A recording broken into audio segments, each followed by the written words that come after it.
Today I'm looking at the new Scalextric Ford XB Falcon Matte Black C3983. I just received this the other day from a seller in Hong Kong. It was the cheapest one on eBay.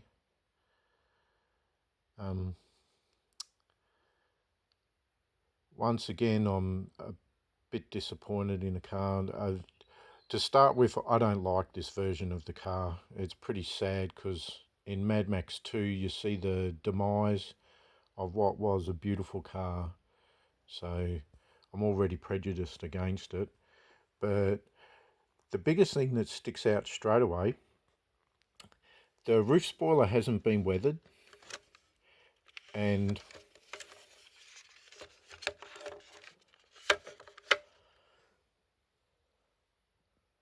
the side mirror isn't weathered. So the weathering was done, and for some reason they've been applied afterwards during the manufacturing process.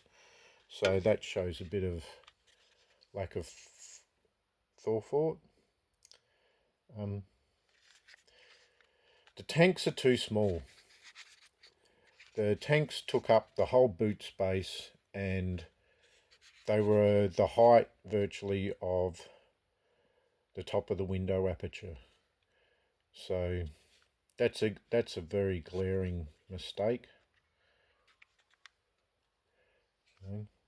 I won't be racing this car. Like I said, I like the first movie version of the car. I don't like this one.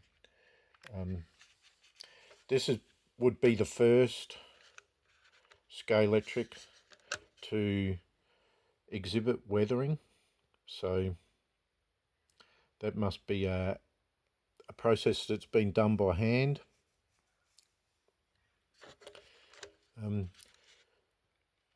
Once again, the chrome tips are missing. Not that you can really tell with the weathering. The bronze MFP badge has completely disappeared. I mean, it wasn't another car. It was the same car, but just later on in its life, after driving around in the iron oxide dust that is so prevalent in Western New South Wales.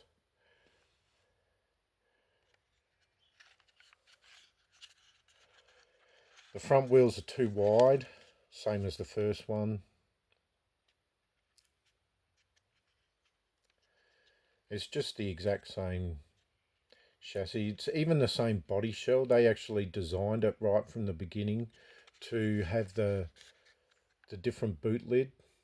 In the first car, that you could actually remove the boot lid if you wanted to. And the windscreen was made in two sections, so you've got the front and side glass, and then you'd have the rear glass was separate. Probably can't actually see in with the camera, but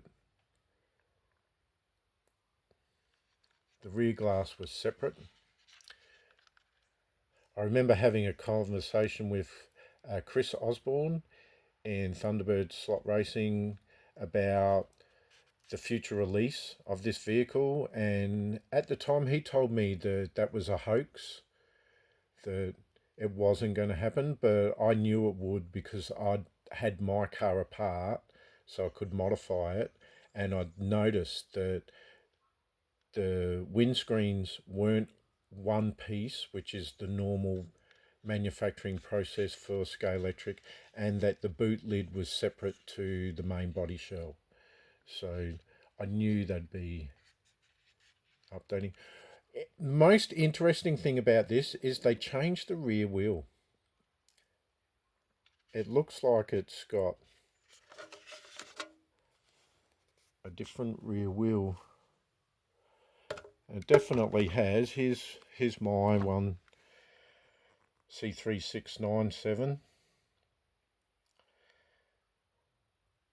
And they're completely different rear wheels, you know. And what they've done is they've put that rear wheel now is the front wheel on this car, and the rear wheel is actually like what it was in the movie. So somebody else must have mentioned that the wheels were wrong, which is good to see that they changed.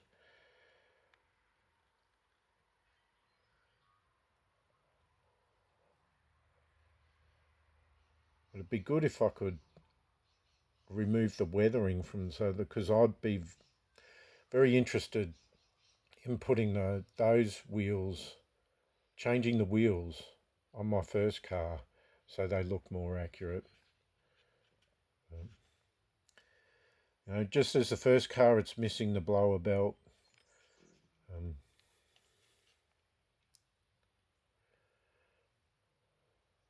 It has the shallow air vents in the front grille, which actually didn't survive very long. The opening scene of the movie, this Mad Max is being chased by a Landau, and he rear ends him and smashes that front assembly, and it's destroyed very, very quickly in the second movie. So